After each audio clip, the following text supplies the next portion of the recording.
Hello hello, चला जाओ। आज माता रानी के दरबार में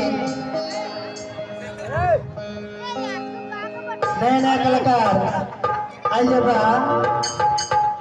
जबारी इनका नाम मफूदेला जी और इनका का कहल जाओ से चले जाओ माता रानी के दरबार में हाजिरी लगावे तनी भक्त कहतरी ए माई कहतरी बिनती हमारे बरम्बार मैया सारी रात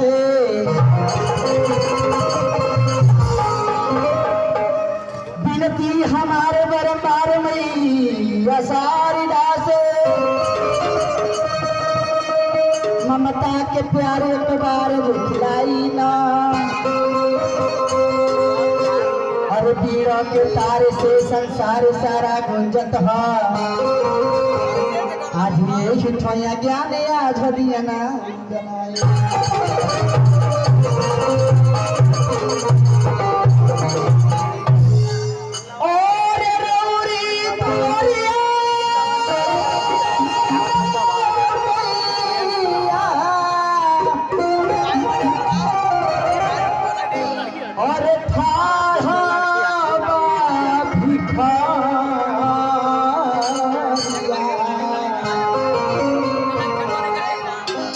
फल दे तुमाया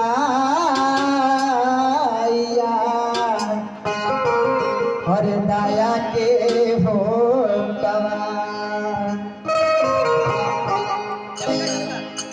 चला जाओ। एगो भक्त कहल कैसे हो नहीं जाना है।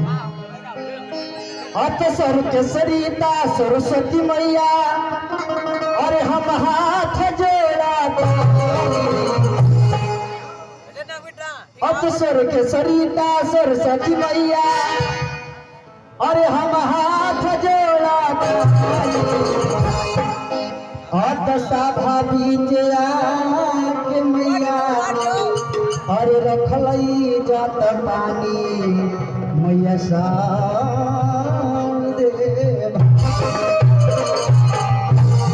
एक माता रानी के दरबार में आई जवानी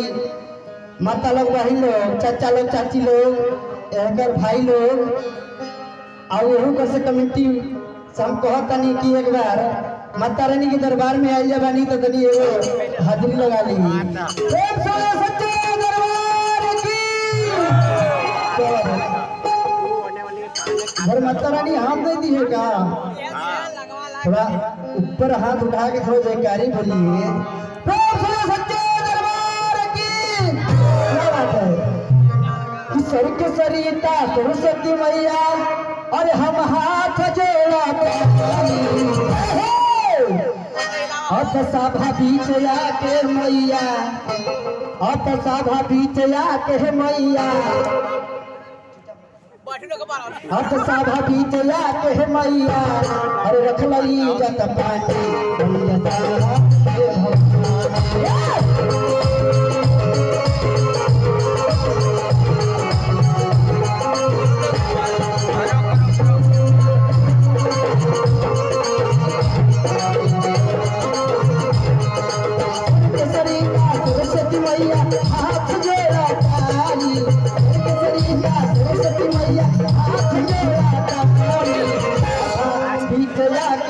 मैया